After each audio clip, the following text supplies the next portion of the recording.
ನಮಸ್ಕಾರ ಜಿ ಸಂವಾದ ವಿಶೇಷ ಚರ್ಚಾ ಕಾರ್ಯಕ್ರಮಕ್ಕೆ ಸ್ವಾಗತ. ನಾನು ಸಂಪತ್ ವಂಡಾರು. ವೈಟ್ ಹೌಸ್ನಲ್ಲಿ ಅಮೆರಿಕ ಹಾಗೆಯೇ ಉಕ್ರೇನ್ ಅಧ್ಯಕ್ಷರು ವಾಕ್ಸಮರವನ್ನ ಮಾಡಿಕೊಂಡಿದ್ದಾರೆ. ಹಾವು ಮುಂಗುಸಿಯಂತೆ ಕಿತ್ತಾಡಿಕೊಂಡಿದ್ದಾರೆ ಟ್ರಂಪ್ ಹಾಗೆಯೇ ಜೆಲೆನ್ಸ್ಕಿ. ಇದು ವಿಶ್ವದಾದ್ಯಂತ ದೊಡ್ಡ ಮಟ್ಟದಲ್ಲಿ ಚರ್ಚೆ ಗ್ರಾಸವಾಗ್ತಾ ಇದೆ. ಇವರಿಬ್ರು ಕಿತ್ತಾಡಿಕೊಂಡ್ರೆ ಮುಂದೆ ಏನಾಗಬಹುದು? ಒಂದು ಕಡೆಯಲ್ಲಿ ಈಗಾಗಲೇ ಉಕ್ರೇನ್ ಎದುರಿಸ್ತಾ ಇರುವಂತ ಸಂಕಷ್ಟದ ವಿಚಾರವಾಗಿ ನಿಮ್ಮೆಲ್ಲರಿಗೂ ಕೂಡ ಗೊತ್ತೇ ಇದೆ. ಹಾವು ಮುಂಗುಸಿಯಂತೆ ಇವರಿಬ್ರು ಕಿತ್ತಾಡಿಕೊಂಡಂತ ಪರಿಣಾಮ ಮುಂದೆ ಏನಾಗಬಹುದು? ಇದೇ ವಿಚಾರವಾಗಿ ನಾವು ನಿಮಗೆ ಮಾಹಿತಿಯನ್ನು ಕೊಡ್ತಾ ಹೋಗ್ತೀವಿ. ಇದೇ ಹೊತ್ತಿನ ಚರ್ಚಾ ವಿಷಯ ವೈಟ್ ಹೌಸ್ ವಾಕ್ಸಮರ ಅಧ್ಯಕ್ಷರ ರಂಪಾಟ.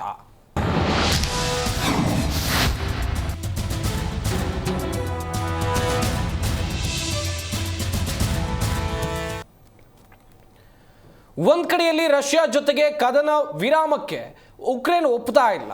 ಇನ್ನೊಂದು ಕಡೆಯಲ್ಲಿ ನಿನ್ನೆ ಆದಂತ ಜಟಾಪಟಿ ದೊಡ್ಡ ಮಟ್ಟದಲ್ಲಿ ಚರ್ಚೆ ಆಗ್ತಾ ಇದೆ. ವೈಟ್ ಹೌಸ್ನಲ್ಲಿ ಅಮೆರಿಕ ಉಕ್ರೇನ್ ಅಧ್ಯಕ್ಷರ ವಾಕ್ಸಮರಕ್ಕೆ ಸಂಬಂಧಿಸಿದಂತೆ ಹಾವು ಮುಂಗುಸಿಯಂತೆ ಇಬ್ರು ಕೂಡ ಕಿತ್ತಾಡ್ಕೊಂಡಿದ್ದಾರೆ. ಅದು ಅಮೆರಿಕ ಅಧ್ಯಕ್ಷ ಡೊನಾಲ್ಡ್ ಟ್ರಂಪ್ ಮತ್ತು ಜೆಲೆನ್ಸ್ಕಿ, ಉಕ್ರೇನ್ ಅಧ್ಯಕ್ಷರು. ರಷ್ಯಾ ಜೊತೆ ಕದನ ವಿರಾಮಕ್ಕೆ ಉಕ್ರೇನ್ ಅಧ್ಯಕ್ಷರು ಒಪ್ತಾ ಇಲ್ಲ. ಸಂಕಷ್ಟದ ಪರಿಸ್ಥಿತಿಯಲ್ಲಿದ್ದಾರೆ. ಒಂದ್ ಕಡೆಯಲ್ಲಿ ಇತ್ತ ಡೊನಾಲ್ಡ್ ಟ್ರಂಪ್ ಹೇಳ್ತಾ ಇರೋದು, ನೀವು ಕೋಟ್ಯಾಂತರ ಜೀವಗಳ ಜೊತೆ ಚೆಲ್ಲಾಟವಾಡುವಂತ ಕೆಲಸವನ್ನ ಮಾಡ್ತಾ ಇದ್ದೀರಿ ಅನ್ನೋದಾಗಿ ಆಕ್ರೋಶವನ್ನ ವ್ಯಕ್ತಪಡಿಸಿದ್ದಾರೆ. ಅದು ಕೂಡ ಮಾಧ್ಯಮಗಳ ಮುಂದೆ ಇಬ್ರು ಬೈದಾಡಿಕೊಂಡಿದ್ದು ವಿಶ್ವದಾದ್ಯಂತ ದೊಡ್ಡ ಮಟ್ಟದಲ್ಲಿ ಚರ್ಚೆ ಆಗ್ತಾ ಇದೆ. ವೈಟ್ ಹೌಸ್ಗೆ ಆಗಮಿಸಿದಂತ ಜೆಲೆನ್ಸ್ಕಿನನ್ನ ಅತ್ಯಂತ ಪ್ರೀತಿಪೂರ್ವಕವಾಗಿ ಸ್ವಾಗತ ಮಾಡ್ತಾರೆ. ಇಬ್ರು ಕೂಡ ಮಾತುಕತೆಯ ಸಂದರ್ಭದಲ್ಲಿ ಉಂಟಾದಂತ ಈ ವಾಕ್ಸಮರ ಈಗ ಬೇರೆ ಹಾದಿಯನ್ನೇ ಹಿಡಿದುಕೊಂಡಿದೆ. You don't have the cards right now. With us, you start having cards. Right now, you don't. Yeah, you're playing cards. You're playing cards. You're gambling with the lives of millions of people. You're gambling with World War III. Gave you through this stupid president $350 billion.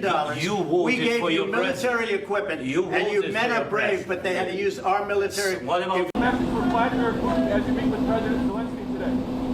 You don't have the cards right now. With us, you start having cards. Right now, you don't. Yeah, you're playing cards. You're playing cards. ಮನುಕುಲ ಶಾಂತಿಯನ್ನಷ್ಟೇ ಬಯಸುತ್ತೆ ಹೊರತು ಯುದ್ಧವನ್ನ ಅಲ್ಲ. Ukraine ಹಾಗೆಯೇ Russia ನಡುವೆ ನಡೆದಂತ ಯುದ್ಧದಲ್ಲಿ ಈಗಾಗಲೇ 70,000ದಿಂದ 1,00,000ಕ್ಕೂ ಅಧಿಕ ಜನ ಪ್ರಾಣವನ್ನ ಕಳ್ಕೊಂಡಿದ್ದಾರೆ. ಇದೇ ರೀತಿಯಾಗಿ ನಿರಂತರವಾಗಿ ಮನುಷ್ಯರ ಮಾರಣ ಹೋಮ ಆಗ್ತಾ ಇದ್ರೆ ಮುಂದೇನು ಎನ್ನುವಂತ ಪ್ರಶ್ನೆ ಇದೆ.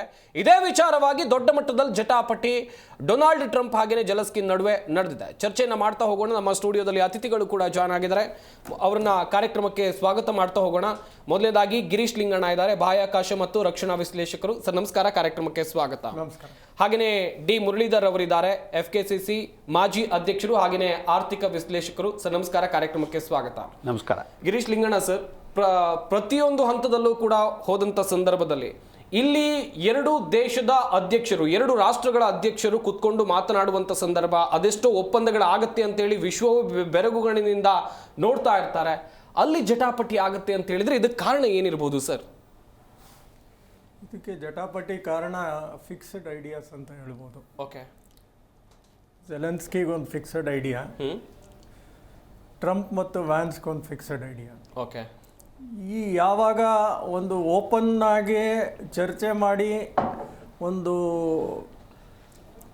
ಪ್ಲ್ಯಾಟ್ಫಾರ್ಮ್ಗೆ ತರೋವಂಥ ಮನೋಭಾವ ಮೂರು ಜನದಲ್ಲೂ ಕಾಣಲಿಲ್ಲ ನನಗೆ, ನನ್ನ ಪ್ರಕಾರ. ಟ್ರಂಪ್ ಯಾವಾಗಲೂ ದ ವೇ ಈ ವಾಸ್ ಟಾಕಿಂಗ್ ಅಂದರೆ ಪುತಿನ್ನನ್ನು ಯಾವಾಗಲೂ ಅವ್ರು ಡಿಗ್ರೇಡ್ ಮಾಡಲೇ ಇಲ್ಲ ಅವರು ಟಾಕ್ಸಲ್ಲಿ. ಪುತಿನ್ ಪರವಾಗಿ ಪುತಿನ್ ಸ್ಟ್ರಾಂಗ್ ಆಗಿದ್ದಾನೆ, ಪುತಿನ್ ಇದರಲ್ಲಿದ್ದಾನೆ ಅನ್ನೋ ಒಂದು ಮನೋಭಾವದಲ್ಲೇ ಅವ್ರು ಶುರು ಮಾಡಿದ್ರು.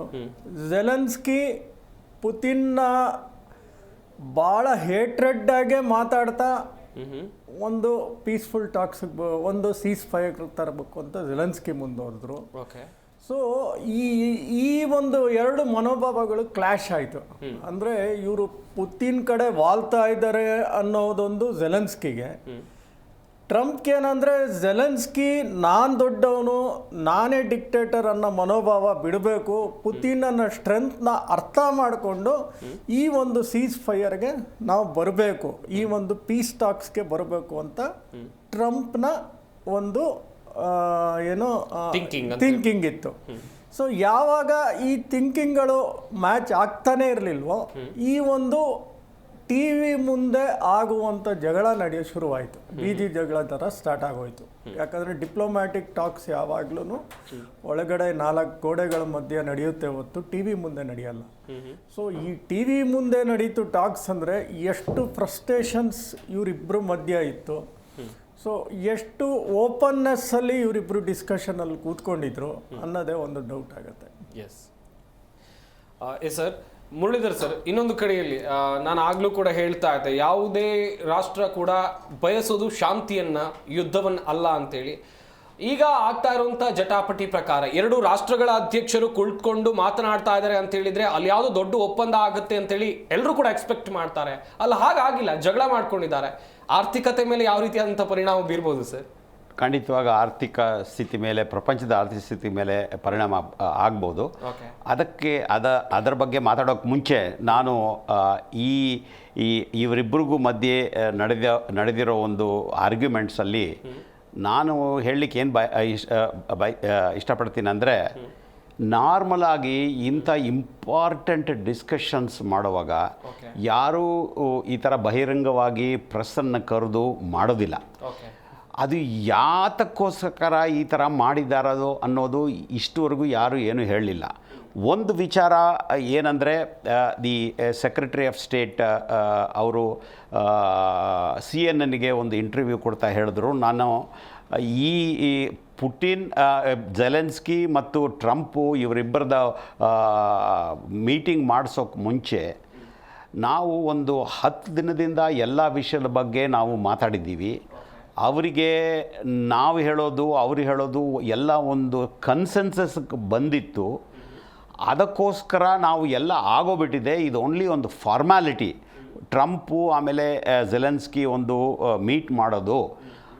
ಆದರೆ ಇದು ಈ ಥರ ಇವರು ಜೆಲೆನ್ಸ್ಕಿ ಮಾತಾಡ್ತಾರನ್ನು ನಾವು ಎಕ್ಸ್ಪೆಕ್ಟ್ ಮಾಡಿಲ್ಲ ಅಂತ ಒಂದು ಕಡೆ ಅವರು ಹೇಳ್ತಾರೆ. ಸೊ ಅದರಿಂದ ಈ ಥರ ಒಂದು ಇಬ್ಬರು ಲೀಡರ್ಸಲ್ಲಿ ಯಾವಾಗ ಸ್ವಲ್ಪ ಸ್ಪಾರ್ಕ್ಸ್ ಅಂತ ಹೇಳ್ತಾರಲ್ಲ, ಆಗಲಿಕ್ಕೆ ಒಂದು ಅವಕಾಶ ಇದೆಯೋ, ಈ ಥರ ಬಹಿರಂಗವಾಗಿ ಪ್ರೆಸ್ಸನ್ನೆಲ್ಲ ಕರೆದು ಮಾಡಬಾರ್ದು. ಡಿಪ್ಲೊಮಸಿ ಅನ್ನೋದು ಒಂದಿದೆ. ಇಬ್ಬರು ಡಿಪ್ಲೊಮ್ಯಾಟ್ಸ್ ಅಲ್ಲ. ಜನರಲ್ ಆಗಿ ಪ್ರೊಫೆಷ್ನಲ್ ಡಿಪ್ಲೊಮ್ಯಾಟ್ಸ್ ಅಂತ ಇರ್ತಾರಲ್ಲ, people who are train to be diplomats, ಅವ್ರದ್ದು ಫಸ್ಟ್ ಏನಂದರೆ ಮೊದಲಾಗಿ ಅವರಿಗೆ ಹೇಳ್ಕೊಡೋದು ಏನಂದರೆ, ನಾವು ಬೇರೆಯವ್ರು ಏನು ಹೇಳ್ತಾರೋ ಅದನ್ನು ಕೇಳಬೇಕು, ಕೇಳ್ಕೊಳ್ಳೋ ಗುಣ ಇರಬೇಕು. ನಾವು ಯಾವ ವಿಷಯ ಇದ್ರೂ, ಎಂಥ ಇಂಪಾರ್ಟೆಂಟ್ ವಿಷಯ ಇದ್ರೂ ನಾವು we should not lose our patience. ಇಂಥ ಮಹತ್ವಪೂರ್ಣ ವಿಷಯಗಳನ್ನು ಮಾಡುವಾಗಲೂ ಇದನ್ನು ನಾವು ತುಂಬ we should be very careful in discussing and we should not lose our patience, we should hear to the other party ಅಂತ ಹೇಳ್ತಾರೆ. ಇದರಲ್ಲಿ Zelensky is not a bureaucrat, is not a professional bureaucrat, and nor Trump. So ಅವರಿಗೆ ಇದೇನಾಗಿದೆ, ಈ ಥರ ಒಂದು meeting ಮಾಡಿದ್ದು ಸ್ವಲ್ಪ ಡಿಸಗ್ರಿಮೆಂಟ್ ಯಾವಾಗಿತ್ತೋ ಅದು the spark started flying. So ಇದರಿಂದ ನಾವು ಒಂದು ಏನಂದರೆ, ಯಾವ ಪರಿಸ್ಥಿತಿಯಲ್ಲೂ ಈ ಥರ ಒಂದು ಓಪನ್ ಟು ಪಬ್ಲಿಕ್ ಮೀಟಿಂಗ್ ಮಾಡಬಾರ್ದು, ಈ ಥರ ಇಂಪಾರ್ಟೆಂಟ್ ವಿಷಯ ಅಂತ ಎಲ್ಲ ತಿಳ್ಕೊಬೇಕಾಗಿದೆ. ನಂಬರ್ 1. ನಂಬರ್ 2 ಏನಂದರೆ, ನೀವು ಹೇಳಿದ್ದೀರಾ ಇವಾಗ ಪ್ರಪಂಚದ ಆರ್ಥಿಕ ಪರಿಸ್ಥಿತಿ ಮೇಲೆ ಯಾವ ಥರ ಇದು ಪರಿಣಾಮ ಆಗ್ಬೋದು ಅಂತ. ನನಗೇನು ಅನಿಸುತ್ತೆ ಅಂದರೆ, ಇದು ಈ ಯುದ್ಧ ಏನು ನಡೀತಾ ಇದೆಯೋ ಅದು ಮುಂದುವರಿಯೋದಿಲ್ಲ. ಯಾಕಂದರೆ ಜೆಲೆನ್ಸ್ಕಿಗೆ ಸಪೋರ್ಟ್ ಇದ್ದಿದ್ದು ಇಷ್ಟು ವರ್ಷದಿಂದ, 3 ವರ್ಷದಿಂದ ಎಲ್ಲ US ಕಡೆಯಿಂದಾನೆ. ಇವಾಗ ಈ ಥರ ಒಂದು ಪರಿಸ್ಥಿತಿ ಬಂದ ಮೇಲೆ ಖಂಡಿತವಾಗಿ US ಇನ್ನು ಯುಕ್ರೇನಿಗೆ ಸಪೋರ್ಟು ಮಾಡೋದಿಲ್ಲ. ಆ್ಯಂಡ್ ಟ್ರಂಪ್ ಅಂತ ಒಬ್ಬ ಪ್ರೆಸಿಡೆಂಟು, ಅವರಿಗೆ ಒಂದು he has a inclination to take things very serious, personal ಆಗಿ ತೊಗೊಂಡ್ಬಿಡ್ತಾರೆ ಅವರು. ಪರ್ಸನಲ್ ಆಗಿ ತೊಗೊಂಡ್ಬಿಟ್ಟು ಅವರು ಯಾವ ವಿಷಯದಲ್ಲೂ ಅವ್ರು ಒಪ್ಕೋದಿರಲಿಲ್ಲ. ಆದರೆ ಇದು ಆದ ಒಂದು 1 hour 2 hours ಎಲ್ಲ ಲೀಡರ್ಸ್ ಫ್ರಮ್ ಯುರೋಪ್ ಎಲ್ಲ ನಿಂತುಕೊಂಡು ಪೋಲೆಂಡಿಂದ, ಜರ್ಮನಿಯಿಂದ, ಫ್ರಾನ್ಸಿಂದ ಎಲ್ಲ ನಾವು ಸಪೋರ್ಟ್ ಮಾಡ್ತೀವಿ, UK ಇಂದ ಎಲ್ಲ ನಾವು ಜೆಲೆನ್ಸ್ಕಿಗೆ ಸಪೋರ್ಟ್ ಮಾಡ್ತೀವಿ ಅಂತ ಒಂದು ಸ್ಟೇಟ್ಮೆಂಟ್ ಕೊಟ್ಟಿದ್ದಾರೆ.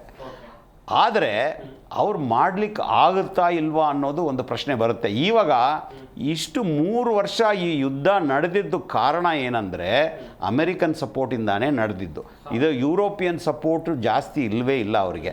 ಸೊ ಇವಾಗ ಯುರೋಪ್ ಬರ್ತಾರೆ, ಅಮೆರಿಕ ಸಪೋರ್ಟ್ ಮಾಡೋದಿಲ್ಲ ಅಂದರೆ this is a very dangerous situation for Zelensky and Ukraine. ಅವರು ಇದರ ಬಗ್ಗೆ ಖಂಡಿತವಾಗಿ with a cool head he has to think, ನಾವು ಇದನ್ನು ಮುಂದೆ ನಾನು ಏನು ಮಾಡಬೇಕು ಅಂತ. ನನಗೇನು ಅನಿಸುತ್ತೆ ಅಂದರೆ ಇದು ಇನ್ನು ಮುಂದೆ ಜಾಸ್ತಿ ಹೋಗಲಿಕ್ಕೆ ಒಂದು ಅವಕಾಶ ಇಲ್ಲ. ಓಕೆ, ಈವನ್ ಮುಂದೆ ಹೋದ್ರೂ ಏನಾಗುತ್ತೆ ಅಂದರೆ ಈ ರೇರ್ ಅರ್ತ್ ಬಗ್ಗೆ ಸಡನ್ನಾಗಿ ಒಂದು ಡಿಸ್ಕಷನ್ ಬಂದ್ಬಿಡ್ತು. ರೇರ್ ಅರ್ಥ್ಸು ಬೇಕಾಗಿದ್ದೆ ಅಮೆರಿಕಾಗೆ, ಅದನ್ನು ಎಲ್ಲಿಂದ ತರಬೇಕು ಅಂತ. ಯುಕ್ರೇನಲ್ಲಿ ದೇರ್ ಆರ್ ಹ್ಯೂಜ್ ಡೆಪಾಸಿಟ್ಸ್, ಅದನ್ನು ನಾವು ಯೂಸ್ ಮಾಡ್ಕೋತೀವಿ. That becomes a indirect security coverage for Ukraine ಅಂತ ಒಂದು ವಿಷಯ ಬಂತು.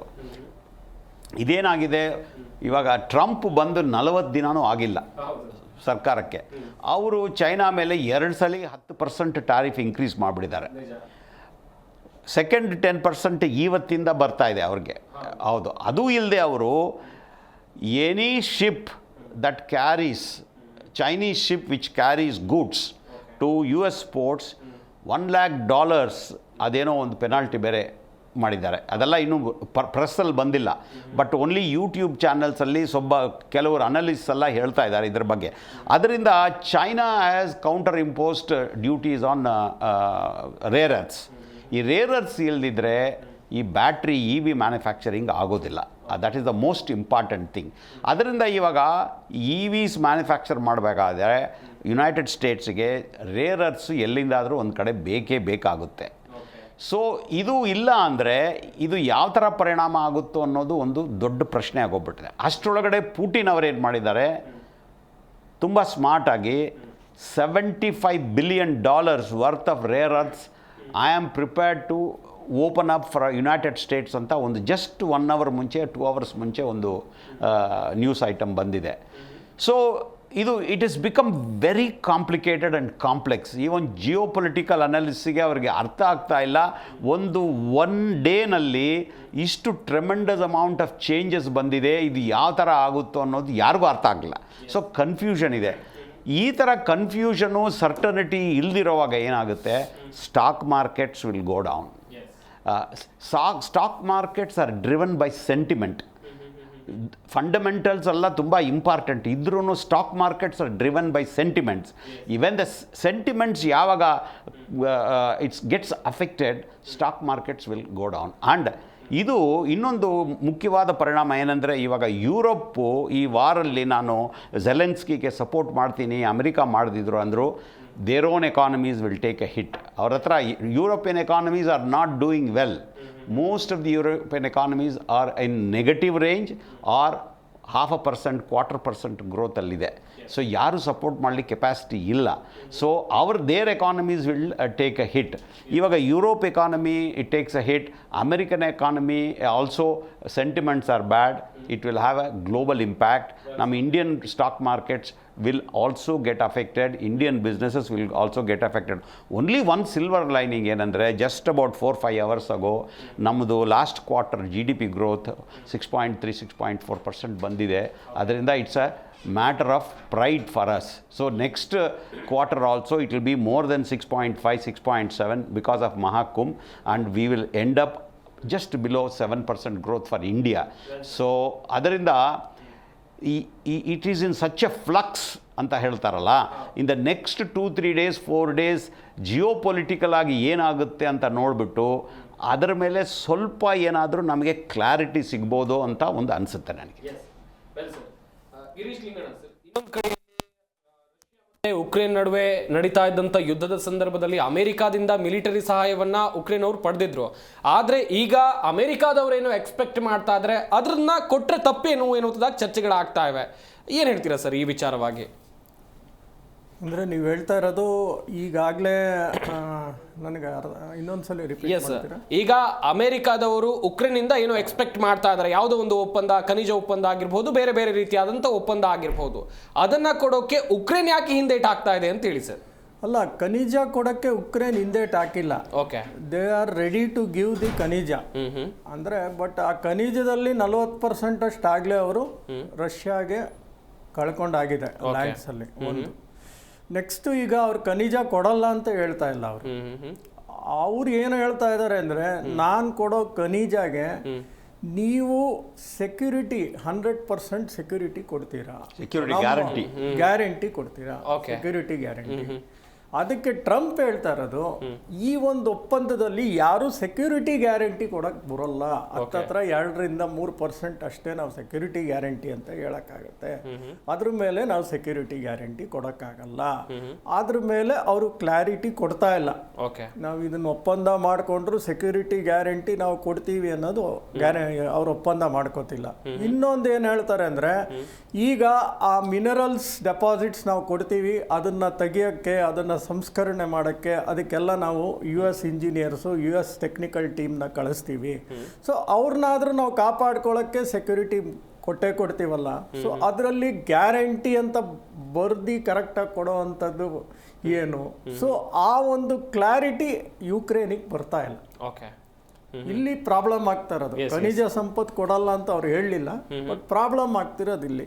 ಖನಿಜ ಸಂಪತ್ತು ಬಹಳ ಇಂಪಾರ್ಟೆಂಟ್. ಅದೊಂದು ಏಮ್ ಮಾಡಿತ್ತು ಅಮೆರಿಕ, ಯಾಕಂದ್ರೆ ಅವರು ಚೈನಾನ್ ಮಟ್ಟ ಹಾಕ್ಬೇಕು. ಇವತ್ತು ಖನಿಜ ಸಂಪತ್ತು, rare earth materials, critical minerals ಅಂತ ಏನು ಹೇಳ್ತೀರಾ, ಅದರಲ್ಲಿ ಅರೌಂಡ್ 32 ಕ್ರಿಟಿಕಲ್ ಮಿನರಲ್ಸ್ ಅಲ್ಲಿ 22 is available in Ukraine.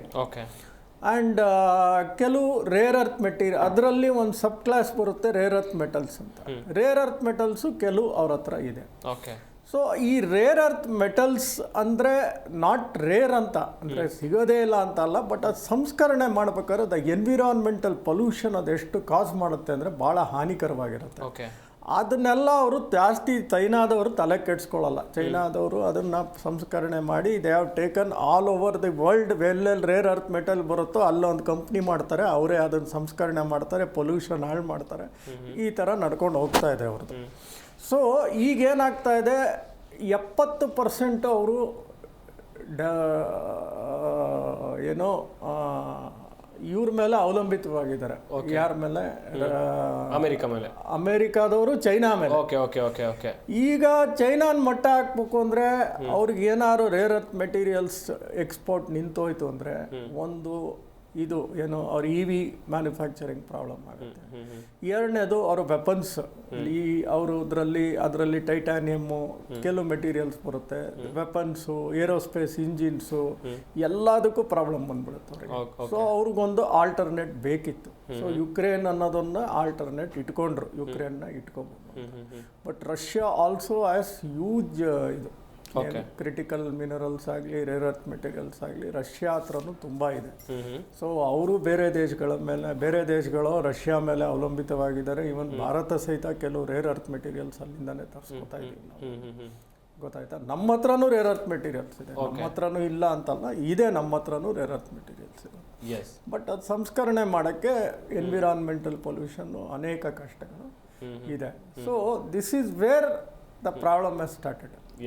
Material ಅವ್ರ ಹತ್ರ ಇರೋದನ್ನ ಕೊಡೋಕೆ ತೊಂದರೆ ಇಲ್ಲ, ಸೆಕ್ಯೂರಿಟಿ ಗ್ಯಾರಂಟಿ ಕ್ಲಾರಿಟಿ ಸಿಗ್ತಾ ಇಲ್ಲ ಅವ್ರಿಗೆ. ಆಮೇಲೆ ಸರ್ ಹೇಳ್ದಂಗೆ ಯುರೋಪು ಸಪೋರ್ಟ್ ಮಾಡ್ತು, ಮೀನ್ಸ್ ಅರೌಂಡ್ ಫೈನಾನ್ಷಿಯಲ್ ಸಪೋರ್ಟ್ ಮಾಡಿದ್ದಾರೆ. 60% ಅವ್ರು ಮಾಡಿದ್ರೆ 40% ಅಮೇರಿಕನ್ಸ್ ಮಾಡಿದ್ದಾರೆ. But when it comes to war equipments, ammunitions, rockets, missiles ಏನೇ ತಗೊಂಡ್ರು it should only come from America. Europe ಹತ್ರ ಆ ಒಂದು ಶಕ್ತಿ ಇಲ್ಲ. ಫ್ರಾನ್ಸ್ ಹತ್ರ ಕೆಲವು ಇದೆ, ಬಟ್ ಅವ್ರಿಗೆ ಬೇಕಾಗಿರೋಷ್ಟು ಎಕ್ಸ್ಪೋರ್ಟ್ ಮಾಡ್ಕೊಳ್ಬೇಕಾಗಿರೋಷ್ಟು ಇದೆ ಶಕ್ತಿ. ಬಟ್ ಬೇರೆ ದೇಶಕ್ಕೆ ದಾನವಾಗಿ ಕೊಡುವಂಥ ಒಂದು ಶಕ್ತಿ ಫ್ರಾನ್ಸ್ಗಾಗಲಿ UKಗಾಗಲಿ ಇಲ್ಲ. ಸೊ ಅದನ್ನ ಹೇಗೆ ಅವರು ಸಂಭಾಲಿಸ್ತಾರೆ ಅನ್ನೋದೊಂದು ನೋಡ್ಕೋಬೇಕು. ಸರ್, ಇನ್ನೊಂದು ವಿಚಾರ ಅಂತ ಹೇಳಿದ್ರೆ, ಈಗ ರಷ್ಯಾಗೆ ಹತ್ತಿರವಾಗೋಕೆ ಡೊನಾಲ್ಡ್ ಟ್ರಂಪ್ ಹತ್ತಿರವಾಗ್ತಾ ಇದ್ದಾರೆ ಎನ್ನುವಂಥದ್ದಾಗ ದೊಡ್ಡ ಚರ್ಚೆಗಳಾಗ್ತಾ ಇದೆ. ಜೆಲೆನ್ಸ್ಕಿ ಮಾಡಿರುವಂಥ ಆರೋಪವೂ ಕೂಡ ಹಾಗೆ ಇದೆ ಎನ್ನುವಂಥದ್ದಾಗ ಚರ್ಚೆಗಳಾಗ್ತಾ ಇವೆ. ಏನು ಹೇಳ್ತೀರಾ ಸರ್ ಈ ವಿಚಾರವಾಗಿ?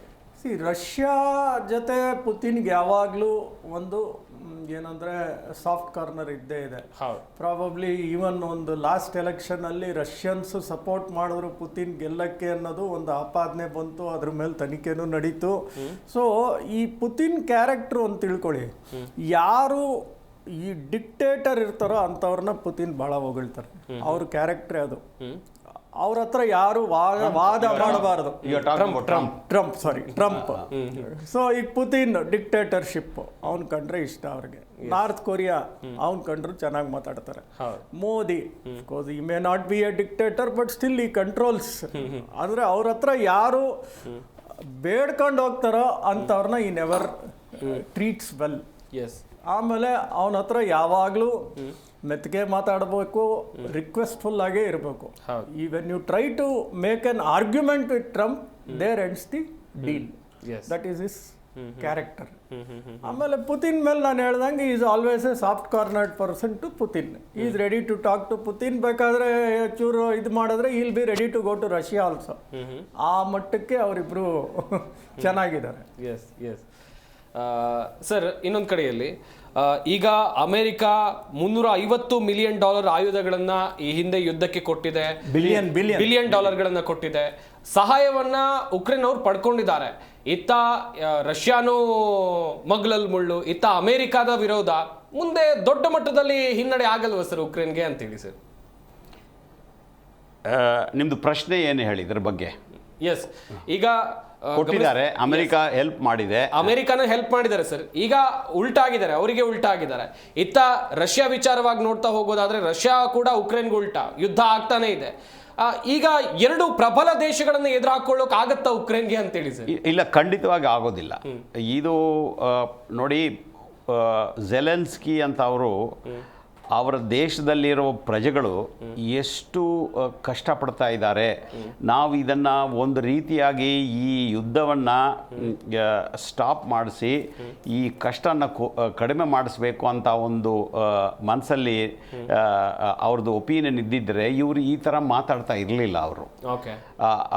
ಈಗ ಆಗಲೇ ಐ ಥಿಂಕ್ 4 ಮಿಲಿಯನ್ನಿಂದ 5 ಮಿಲಿಯನ್ ಯುಕ್ರೇನಿಯನ್ಸ್ ಪೋಲೆಂಡು ಬೇರೆ ರಾಜ್ಯಗಳಲ್ಲಿ ಹೋಗಿ ಆಸ್ ಸೆಟ್ಲ್ ಆಗ್ತಾ ಇದ್ದಾರೆ ಅಲ್ಲಿ. They have gone as refugees and locally they have huge challenges on power and water and all those things. ಈ ಥರ ಇದ್ದಾಗ ಅವರು ಅಮೆರಿಕಾ $300 ಬಿಲಿಯನ್ ಸಹಾಯ ಪಡೆದ್ರ ಮೇಲೂ ಅವ್ರ ಹತ್ರ ಹೋಗಿ ಬೇಸಿಕ್ ನಾರ್ಮ್ಸ್ ಆಫ್ ಡಿಪ್ಲೊಮಸಿನೂ ಫಾಲೋ ಮಾಡಿಲ್ಲ ಅವರು. ಬೇಸಿಕ್ ನಾರ್ಮ್ಸ್ ಆಫ್ ಡಿಪ್ಲೊಮಸಿ, ಇದಕ್ಕೆ you don't require, it is not a rocket science. Basic norms of diplomacy and basic norms of protocol when 2 heads of states meet ಮಾಡಿದ್ರೆ ಹೆಂಗೆ ಮಾತಾಡಬೇಕು ಅನ್ನೋದನ್ನು follow ಮಾಡಿಲ್ಲ. ಅದರಿಂದ ಏನಾಗುತ್ತಂದರೆ ಇವಾಗ there is a general buildup of discontent against Trump from China, Europe, UK, ಎಲ್ಲರಿಗೂ ಒಂದು ಡಿಸ್ಕಂಟೆಂಟ್ ಇದೆ, ಕೆನಡಾ, ಅವರಿಗೆಲ್ಲ. Because Trump is a nationalist. ಇಷ್ಟು ವರ್ಷ ಇವಾಗ ನೋಡಿ, ನ್ಯಾಟೋದಲ್ಲಿ ಖರ್ಚು ಮಾಡೋದು ಮ್ಯಾಕ್ಸಿಮಮ್ ಅಮೌಂಟು ಅಮೆರಿಕಾ. ಬೇರೆ ರಾಜ್ಯಗಳು ನ್ಯಾಟೋದಲ್ಲಿ ಯುರೋಪಿಯನ್ ಕಂಟ್ರೀಸ್ ಇರೋರೆಲ್ಲ ತುಂಬ ಕಡಿಮೆ ಖರ್ಚು ಮಾಡ್ತಾರೆ ಡಿಫೆನ್ಸಿಗೆ, ನ್ಯಾಟೋಗೆ ಕಾಂಟ್ರಿಬ್ಯೂಟ್ ಮಾಡಲಿಕ್ಕೆ. ಸೊ ಇಷ್ಟೆಲ್ಲ ಮಾಡಿಬಿಟ್ಟು ನಾವು ಯುರೋಪ್ ಸಪೋರ್ಟ್ ಮಾಡಿ ಹೋದ 80 ವರ್ಷದಿಂದ right from the end of second world war NATO form ಮಾಡಿದಾಗಿಂದ ನಾವು ಸಪೋರ್ಟ್ ಮಾಡ್ತಾ ಇದ್ದೀವಿ. But at this juncture Europe ಬಂದು ನಾವು ಹೇಳಿದ ಥರ ಕೇಳ್ತಾ ಇಲ್ವಲ್ಲ ಅಂತ ಒಂದು ಪ್ರಶ್ನೆ ಬರುತ್ತೆ ಯುನೈಟೆಡ್ ಸ್ಟೇಟ್ಸ್ ಟ್ರಂಪ್ ಮನಸ್ಸಲ್ಲಿ. ಅದರಿಂದ what position Trump has taken as a deal maker and to stop the war is right. What Zelensky ಮಾಡಿರೋದು ಇವಾಗ ಅಮೆರಿಕಾಯಿಂದ ಸಪೋರ್ಟ್ ಇಲ್ಲದೆ taking on Russia is going to be almost impossible for him. ಒಂದೇನೆಂದರೆ already you are suffering. Ukraine is already under tremendous suffering. adu illde ivaga $300 billion ಅಮೆರಿಕಾಯಿಂದ ಬಂದಿದೆ ಅಂತ Americans ಹೇಳ್ತಾ ಇದ್ದಾರೆ. ಆದರೆ ಜೆಲೆನ್ಸ್ಕಿ ಏನು ಹೇಳ್ತಾ ಇದ್ದಾರೆ, ನನಗೆ ಬಂದಿರೋದಲ್ಲ $140 ಬಿಲಿಯನ್ ಬಂದಿರೋದು, $100 ಬಿಲಿಯನ್ ಆಫ್ ಅಮ್ಯುನಿಷನ್ ಎಕ್ವಿಪ್ಮೆಂಟ್ ಬಂದಿದೆ, $40 ಬಿಲಿಯನ್ ಬಂದು ನನಗೆ ಕ್ಯಾಶ್ ಕೊಟ್ಟಿದ್ದಾರೆ ಇಲ್ಲಿ ಖರ್ಚು ಮಾಡ್ಕೊಳ್ಳಿಕ್ಕೆ, ನಾವು ಡಿಸ್ಟ್ರಿಬ್ಯೂಟ್ ಮಾಡಲಿಕ್ಕೆ, ಇದೆಲ್ಲದಕ್ಕೂ ಅಂತ. ಇನ್ನು ಮಿಕ್ಕಿದ್ದೆ $150 ಬಿಲಿಯನ್ ಎಲ್ಲಿ ಹೋಗಿದೆ ಅಂತ ಇಷ್ಟವರೆಗೂ ಯಾರಿಗೂ ಗೊತ್ತಿಲ್ಲ. ಇವರು ಹೇಳೋದು ಕರೆಕ್ಟಾ ಇಲ್ಲ ಅವ್ರು ಹೇಳೋದು ಕರೆಕ್ಟಾ ಅಂತ ಗೊತ್ತಾಗ್ತಾ ಇಲ್ಲ ಅವರು. ಅದೇ ಥರ ನಂಬರ್ ಆಫ್ ಪೀಪಲ್ ಎಷ್ಟು ಜನ ಯುಕ್ರೇನಿಂದ ವಲಸೆ ಹೋಗಿದ್ದಾರೆ ಆ ನಂಬರ್ಸು ಇನ್ನೂ ಕ್ಲಾರಿಟಿನೇ ಇಲ್ಲ. ಸೊ ಈ ಥರ ಪರಿಸ್ಥಿತಿಯಲ್ಲಿ both economically Ukraine has become very weak, morally it has become weak. Even the front line warriors ಅವರೆಲ್ಲ ಓಡೋಗ್ತಾ ಇದ್ದಾರೆ ಅಂತ ಕೆಲವೆಲ್ಲ ನ್ಯೂಸ್ ಐಟಮ್ಸ್ ನೋಡಿದ್ರೆ, because they are not getting support of ammunition, they are all running ಅವೇ. ಈ ಥರ ಪರಿಸ್ಥಿತಿಯಲ್ಲಿ taking A very high moral stand and talking with Trump and ನಾನು ಒಬ್ಬನೇ ನಿಂತ್ಕೊಂಡು ಐ ಕ್ಯಾನ್ ಫೇಸ್ ರಷ್ಯಾ ಅನ್ನೋ ಒಂದು ಪೊಸಿಷನ್ ತಗೊಳ್ಳೋದು it is the most childish and foolish thing. We have to be practical. See there is what is in diplomacy and global ಲ್ಯಾಂಗ್ವೇಜಲ್ಲಿ there is what is called as realism ಅಂತ ಹೇಳ್ತಾರೆ. Realism say there are lot of analysts who claim themselves to be realists. Mearsheimer ಅಂತ ಒಬ್ಬರಿದ್ದಾರೆ, Columbia University professor. He is written books on realism itself. ಅವ್ರೇನು ಹೇಳ್ತಾರೆ ಅಂದರೆ, diplomacy ಎಲ್ಲ ಬಿಡಿ, real ಆಗಿ ಏನು ನಡೀತಾ ಇದೆ, ಏನು ಆಗ್ಬೋದು ಅನ್ನೋದು ಒಂದು ಪ್ರಶ್ನೆ ಬಂದರೆ you have to be practical and realist. ಆ ಒಂದು ಕಡೆಯಿಂದ ನೋಡಿದ್ರೆ Ukraine is in a bad shape. ಅವರು ಎಷ್ಟು ಬೇಗ ಈ ವಾರನ್ನ ಸ್ಟಾಪ್ ಮಾಡಲಿಕ್ಕೆ ಮುಗಿಸ್ಲಿಕ್ಕೆ ಆಗುತ್ತೋ ಅಷ್ಟು ಮಾಡಬೇಕು. Even if it means losing some 20% ಏನೋ ಲ್ಯಾಂಡೋ 25% ಲ್ಯಾಂಡ್ ಹೋಗಿದೆ, ಅದನ್ನು ಪೆಂಡಿಂಗ್ ಹಂಗೆ ಇಟ್ಕೊಂಡು seize fire, first stop seize fire ಮಾಡಿಬಿಟ್ಟು ಆಮೇಲೆ ಬಿಕ್ಕಿದ ವಿಷಯ ಎಲ್ಲ ಮಾತಾಡ್ಬೋದು ಅನ್ನೋ ಒಂದು ಅವ್ರ ಡಿಸಿಷನ್ಗೆ ಬಂದರೆ ಯುಕ್ರೇನ್ಗೆ ಒಳ್ಳೆಯದು, ಯುಕ್ರೇನ್ ಪೀಪಲ್ಗೆ ಒಳ್ಳೆಯದು, ನಮ್ಮ ಪ್ರಪಂಚಕ್ಕೆ ಒಳ್ಳೆಯದಾಗುತ್ತೆ ಅಂತ. ಎಸ್ ಗಿರೀಶ್ ಲಿಂಗಣ್ಣ ಸರ್, ಇನ್ನು ಈ ಡೊನಾಲ್ಡ್ ಟ್ರಂಪ್ ಹಾಗೆಯೇ ಜೆಲೆನ್ಸ್ಕಿನ್ ಭೇಟಿ ನಡುವೆ ಜೆಲೆನ್ಸ್ಕಿನ್ ಡೊನಾಲ್ಡ್ ಟ್ರಂಪ್ನ ಭೇಟಿ ಮಾಡುವಂಥ ಸಂದರ್ಭದಲ್ಲಿ ಭೇಟಿ ಮಾಡೋಕ್ಕಿಂತ ಮುಂಚಿತವಾಗಿ ಯಾವೆಲ್ಲ ನಿರೀಕ್ಷೆಗಳನ್ನು ಇಟ್ಕೊಂಡು ಬಂದಿರ್ಬೋದು ಸರ್ ಭೇಟಿಗಾಗಿ?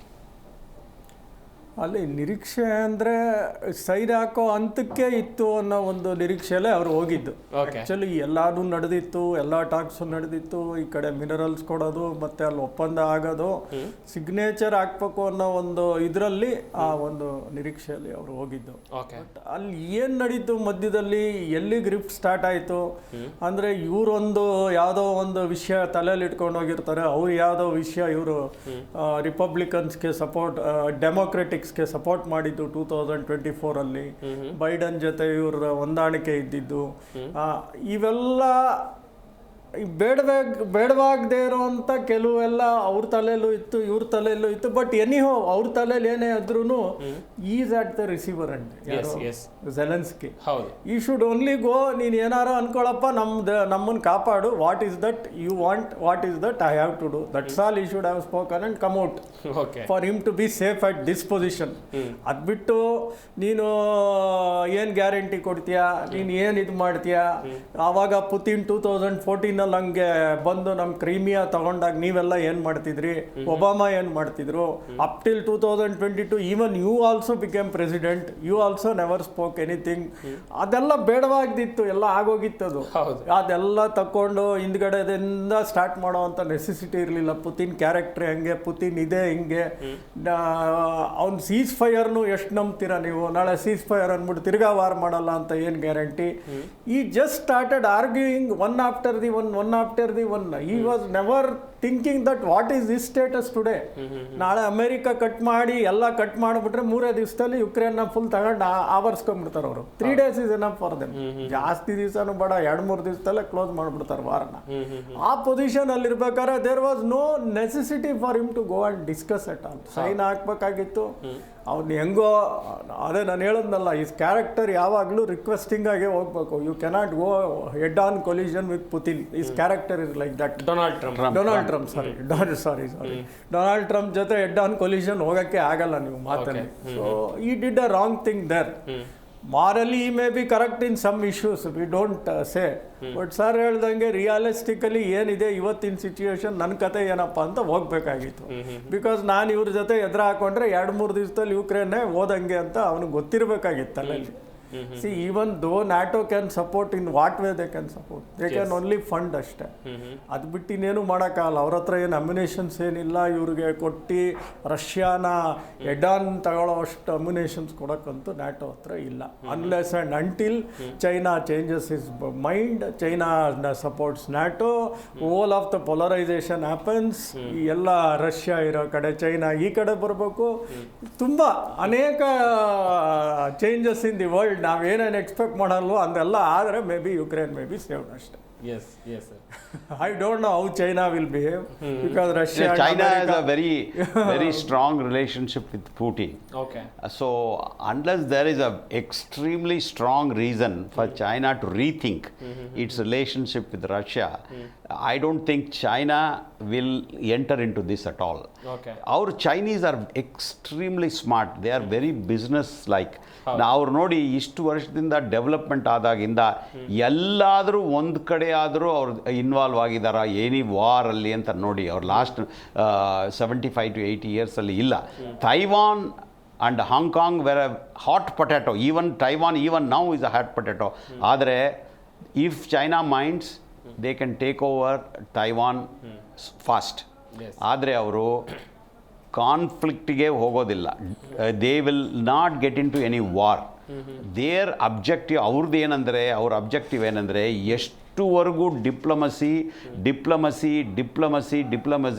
ಮಾತು ಮಾಡಿ ನಾವು ಎಷ್ಟು ಸೆಟ್ಲ್ ಮಾಡಲಿಕ್ಕೆ ಆಗುತ್ತೋ ಅಷ್ಟೇ ಮಾಡ್ತಾರೆ ಹೊತ್ತು. They will not get into war. They will not put boots on the ground at all.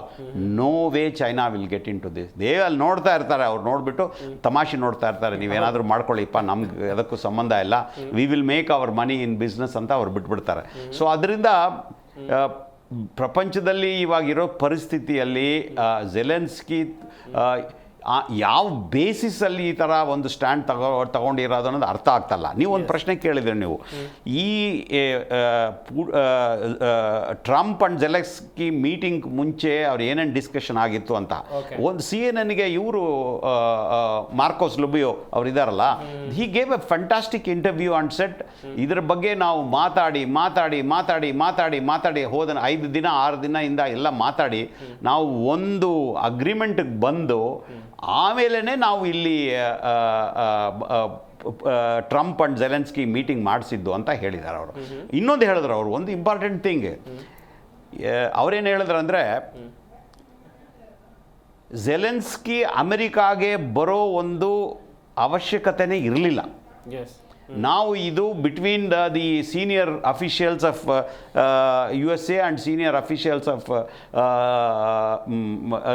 Zelensky government ಇದು ಯುಕ್ರೇನ್ ಮಾಡಿ ಮುಗಿಸ್ಬೋದು ಅಷ್ಟೇ. No signature between Trump and Zelensky ಇಲ್ಲ. ಆದರೆ ಝೆಲೆನ್ಸ್ಕಿ ಅವರೇ ನಾನು ಬಂದೇ ಬರಬೇಕು ಅಮೆರಿಕಾಗೆ ಅಂತ ಅವರು ಒಂದು ರಿಕ್ವೆಸ್ಟ್ ಮಾಡ್ಕೊಂಡಿದ್ದ, ನಾವು ಈ ಮೀಟಿಂಗ್ ಅರೇಂಜ್ ಮಾಡಿದ್ವಿ, ಇಲ್ದಿದ್ರೆ ಅವ್ರು ಬರೋ ಒಂದು ಅವಶ್ಯಕತೆನೇ ಇರಲಿಲ್ಲ. ವೈಟ್ ಹೌಸ್ನಲ್ಲಿ ನಡೆದಂಥ ವಾಕ್ಸಮರದ ವಿಚಾರವಾಗಿ ವಿಶ್ವದಾದ್ಯಂತ ಚರ್ಚೆ ಆಗ್ತಾ ಇದೆ. ಇನ್ನೊಂದು ಕಡೆಯಲ್ಲಿ ರಷ್ಯಾ ಜೊತೆ ಕದನ ವಿರಾಮಕ್ಕೆ ಉಕ್ರೇನ್ ಅಧ್ಯಕ್ಷರು ಒಪ್ಪಲಿಲ್ಲ ಎನ್ನುವಂಥದ್ದಾಗಿ ಚರ್ಚೆಗಳಾಗ್ತಾ ಇರುವಂಥ ಸಂದರ್ಭದಲ್ಲಿ ಯುದ್ಧ ನಿಲ್ಲಿಸುವ ಮನಸ್ಸು ಝೆಲೆನ್ಸ್ಕಿ ಇಲ್ವಾ ಎನ್ನುವಂಥದ್ದಾಗೂ ಕೂಡ ಒಂದಷ್ಟು ಪ್ರಶ್ನೆಗಳು ಹುಟ್ಟಿಕೊಂಡಿವೆ. ತಜ್ಞರನ್ನ ಮಾತನಾಡಿಸ್ತಾ ಹೋಗೋಣ. ಗಿರೀಶ್ ಲಿಂಗಣ್ಣ ಸರ್, ಈಗಾಗಲೇ ಮಾತುಕತೆ ಸಂದರ್ಭದಲ್ಲಿ ಯುದ್ಧದ ವಿಚಾರ ಬಂತು. ಯುದ್ಧದಿಂದ ಅದೆಷ್ಟೋ ಜನ ಈಗಾಗಲೇ ಪ್ರಾಣವನ್ನ ಕಳ್ಕೊಂಡಿದ್ದಾರೆ. ಯುಕ್ರೇನ್ ಈಗ ಶಾಂತಿಯನ್ನ ಬಯಸ್ತಾ ಇದೆ, ಶಾಂತಿ ಸಿಗ್ತಾ ಇಲ್ಲ ಅಲ್ಲಿನ ಜನರಿಗೆ. ಎಷ್ಟೋ ಜನ ವಲಸೆ ಹೋಗ್ಬಿಟ್ಟಿದ್ದಾರೆ, ಎಷ್ಟೋ ಜನ ಪ್ರಾಣವನ್ನೇ ಕಳ್ಕೊಂಡಿದ್ದಾರೆ. ಆದ್ರೆ ಈ ಉಕ್ರೇನ್ ಅಧ್ಯಕ್ಷರಿಗೆ ಏನಾಗಿದೆ ಸರ್? ಯುದ್ಧ ನಿಲ್ಲಿಸುವ ಮನಸ್ಥಿತಿಯಲ್ಲಿ ಇಲ್ವಾ ಅವರು? ಹೇಗೆ ಸರ್? ಈಗ probably he's lacking the clarity ಅಂತ ಕಾಣುತ್ತೆ. ಏನಾಗುತ್ತೆ ಏನು, he's in a very confusion state ಅಂತ ಕಾಣುತ್ತೆ. The way he has suddenly stop the meeting ಎದ್ದು ಹೋಗಿರೋದು ಅದೆಲ್ಲ ನೋಡಿದ್ರೆ there is no forethought ಏನಾಗ್ಬೋದು ಮುಂದೆ ಅಂತ. He's expecting something magic will happen that NATO rest of the 32 ದೇಶದಲ್ಲಿ 31 ದೇಶನೋ ನಮಗೇನೋ ಸಪೋರ್ಟ್ ಮಾಡಿ ವಿ ವಿಲ್ ಸ್ಟಿಲ್ ಬ್ರೀದ್ ಅನ್ನೋ ಒಂದು ಆಸೆಲಿದ್ದಾರೆ. What kind of support, how they support, all this ನಾಳೆ ಗೊತ್ತಾಗುತ್ತೆ. ಪಾಸಿಬಿಲಿಟಿ ಅಫ್ಕೋರ್ಸ್ ನಾನು ಹೇಳಿದ್ನಲ್ಲ ಆಗಲೇ, they may support something like financially, but they don't have sufficient ammunitions to take on Russia. Okay, so ವಾರಕ್ಕೆ ಬೇಕಾಗಿರೋ ಅಂಥ ಅಮ್ಯುನೇಷನ್ಸ್ ಆಗಲಿ, ಜನ ಆಗಲಿ, ಏನೇ ಇದ್ರೂ they cannot do such support. They can support for 1 week, 10 days, 15 days ಅಷ್ಟೇ. ಅದು ಬಿಟ್ಟು ಇನ್ನೇನು ಸಪೋರ್ಟ್ ಮಾಡೋಕ್ಕೆ ಅವ್ರ ಕೈಲಿ ಆಗಲ್ಲ. ಸೊ ಒನ್ಸ್ ಈ understands the reality, maybe he may go back to America and plead sorry. Reality understand ಮಾಡ್ಕೊಳ್ತಿದ್ರೆ ಒಂದು ವಾರದಲ್ಲಿ ಎಲ್ಲಿ ಸಾರ್ ಮಾಡ್ಕೊಳ್ತಾರೆ, ಕಷ್ಟ. ಐ ಥಿಂಕ್ ಅಲ್ಲ, 3 ವರ್ಷ ದೇರ್ ವಾಸ್ ಸಮ್ ಬೈಡನ್ದು ಮಾರಲ್ ಸಪೋರ್ಟ್ ಇತ್ತು. 40 ದಿನ ಆಯ್ತು ಇವರು ಬಂದ್ಮೇಲೆ ಬೈಡನ್ ಇವರಿಗೆ he has already got indications US ಇಂದ ಅವರು ಸ್ಟಾಪ್ಡ್. ಮೊನ್ನೆ they have stop the ammunitions and ಎಲ್ಲಾನು ಪೋರ್ಟ್ ಹತ್ರ ಸ್ಟಾಪ್ ಮಾಡಿದ್ದಾರೆ ಹೋಗೋದು. ಸರ್, ಹೌದು. November weapons have been stopped, which was supposed to get shipped. November 5th Trump elect ಆದ ತಕ್ಷಣ their teams, he had put in place more than 100 teams. Okay, ಈ ಯುದ್ಧದ ಬಗ್ಗೆ ಯಾವ ಥರ ಅದನ್ನು ಸ್ಟಾಪ್ ಮಾಡಬೇಕನ್ನೋ ಟೀಮ್ಸನ್ನು ಆಲ್ರೆಡಿ ಅವ್ರು 5 ಸರಿನೋ 6 ಸರಿನೋ ಯುಕ್ರೇನ್ಗೆ ಹೋಗಿ ಬಂದಿದ್ದಾರೆ. ಎಲ್ಲ ನಡೆದಿದೆ ಮಾತುಕತೆ. ಅವ್ರದ್ದು ಟೀಮ್ಸು November 5th ಸ್ಟಾರ್ಟ್ ಮಾಡಿಬಿಟ್ಟಿದ್ದಾರೆ. ಅದರಿಂದಾನೇ ಅವರು January 20th when he took office, hundreds of declarations he signed. ಅವೆಲ್ಲ they all were kept ready, discussed, threadbare, everything was made.